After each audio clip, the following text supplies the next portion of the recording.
But could you talk a little bit more about your investment that you mentioned that you do in Chicago, where you give $20,000 real dollars to kids? How young?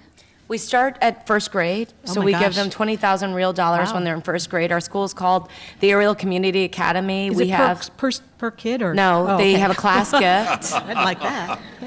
We actually spent a lot of time thinking about, our school was started by Arnie Duncan, who's now, of course, the Secretary of Labor. He worked at, Secretary of Education, excuse me. He worked at Ariel for quite a while. He worked at our firm for 8 years.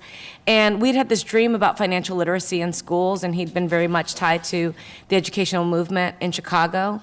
And we did toy with the idea of individual accounts, but the problem was the mobility in the Chicago public school system was such that once the account was in the child's name, the parent could liquidate it.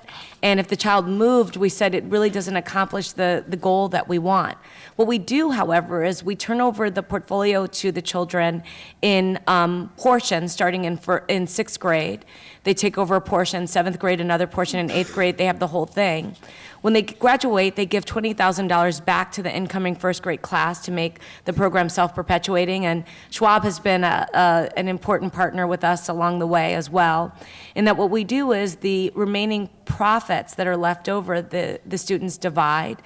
They have to first give half to a philanthropic gift to their community. 80% of our kids are on free or subsidized lunch, so we largely have a disadvantaged community.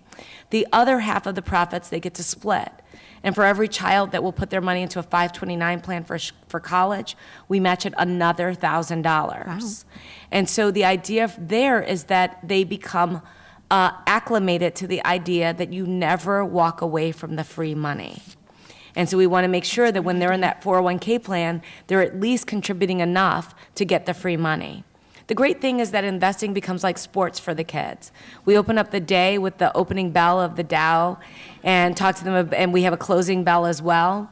And they really are fully aware of what the markets mean, how it works, what the Dow, the NASDAQ, and the S&P are. They understand individual companies, they follow individual companies, and so it's been extraordinarily exciting to see this take so easily. And Paul has been to the school to see it. I sat in on a discussion to the 7th grade investment committee, very pointedly talking about the future of Yahoo.